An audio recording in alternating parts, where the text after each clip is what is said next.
Let's face it, the good old days of U.S. manufacturing are long gone.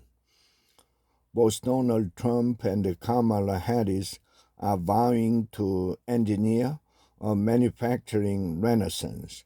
Such promises evoke 1950s era memories of strong communities full of ordinary Americans, many without college degrees, earning attractive pay and benefits for their hard work. Manufacturing bottomed out at around 10% of non-farm workers by 2019.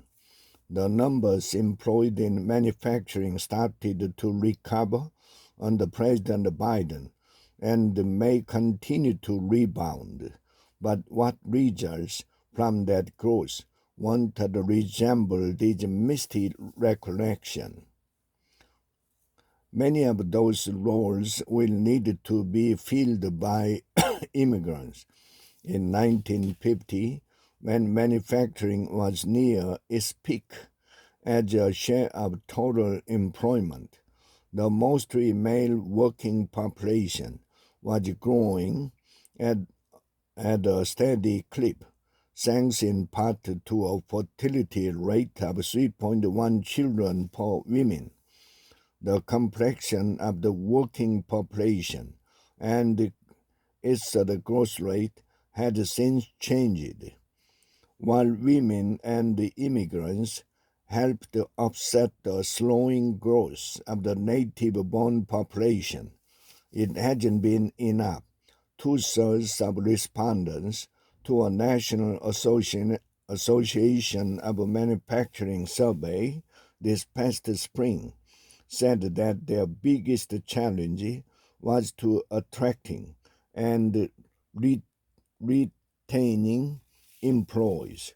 The industry group further expect that an additional 3.8 million manufacturing jobs will likely become available in the coming decades, both as older workers retire and initiatives enacted in the Biden administration come online, including those tied to the energy transition and strengthening strategic industries such as semiconductors, that will require coming administration to depend even more on foreign-born workers in a voluntary anti-immigrant climate.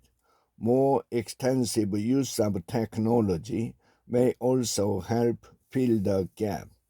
Even if every estimated open role is filled, the total employed in manufacturing would still be about 3 million short of its 1979 peak, according to Federal Reserve Bank of St. Louis data. After big difference from the earlier era, more modern manufacturing roles will require college degrees.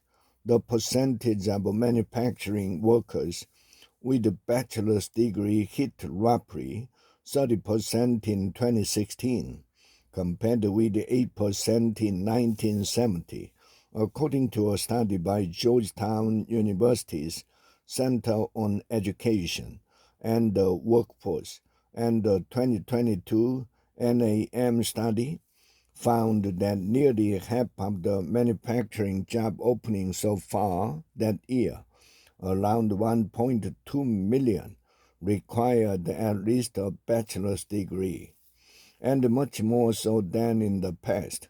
The United States won't be able to achieve a manufacturing resurgence without global collaboration with our allies. While the United States is working to reduce its dependence on China, particularly in certain strategic sectors, it cannot succeed in its national security goals by doing so alone. In numerous industries, such as semiconductors, where key parts of the supply chain are dominated by one or a small handful of companies in countries including Taiwan, the Netherlands, and the United States has to partner with the companies overseas. It doesn't have the needed expertise at home, at least for the foreseeable future. Thanks in part to capital made available through the CHIPS and Science Act and the Inflation Reduction Act. Foreign direct investment in U.S. manufacturing reached a record high last year, and more than $2.2 trillion. According to one estimate, U.S. appeal rates of foreign multinational firms employed nearly 23% of total manufacturing workers in 2021. Manufacturing's comeback will depend in part on the next U.S. President's willingness to embrace policies that reflect these current realities. Former President Donald Trump's proposal to strengthen domestic manufacturing include tariffs. Tariffs are likely to spark a trade war that puts at risk needed overseas investment in the United States, which would likely work against manufacturing employment.